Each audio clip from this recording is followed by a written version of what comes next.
In today's video, I'm going to teach you how to create an external client app in Salesforce. Setting up a connected app is essential for integrating external applications with Salesforce, as it ensures seamless communication between the two platforms. Let's dive into the process and get you started on building this important bridge. First things first, make sure you're logged into your Salesforce dashboard. This is your main launchpad for accessing a variety of tools and settings within Salesforce.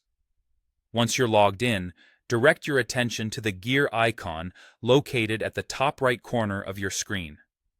Clicking on this will reveal a drop-down menu. From this menu, you'll want to select the Advanced Setup option. This step is crucial, as it takes you to a more comprehensive setup interface where all your application-creating tools reside. Upon entering the setup interface, locate the Quick Find search box. This search feature is designed to speed up your navigation. Just type in what you need, and you're immediately taken to the relevant tools. Type in App Manager and select it from the drop-down list that appears. The App Manager is your central hub for managing and developing all of your Salesforce applications. Within the App Manager, look for the option that says New External Client App and click on it. It's here that the creation of your new connected app officially begins. Moving forward, you'll need to input some basic information about your app. Start by giving your application a name, something descriptive like, "My external app works well." You'll notice that the API name field auto-populates based on the application name you assign. It's a small but handy feature that simplifies the process. Next, make sure to provide a valid contact email address. This isn't just a formality.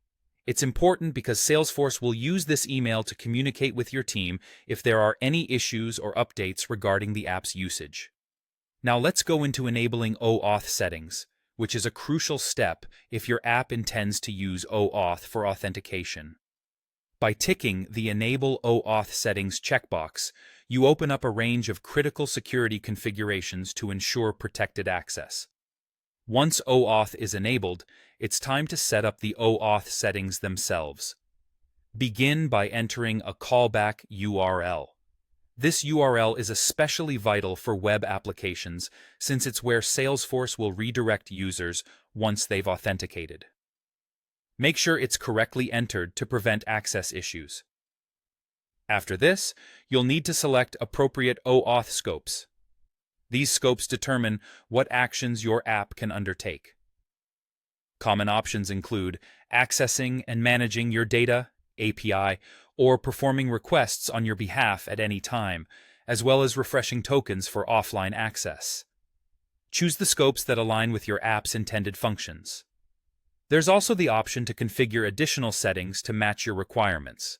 This might involve setting a start URL, assigning an API user, or making note of the consumer key and consumer secret that Salesforce provides.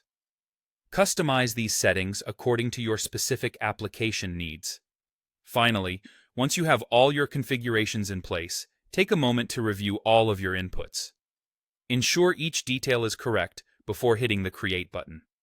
And there you have it, a connected application ready to enable seamless communication between Salesforce and your external systems. While the process is straightforward, a careful review at each step ensures your application functions flawlessly. Thank you for following along today, and I hope this guide helps streamline your integration needs.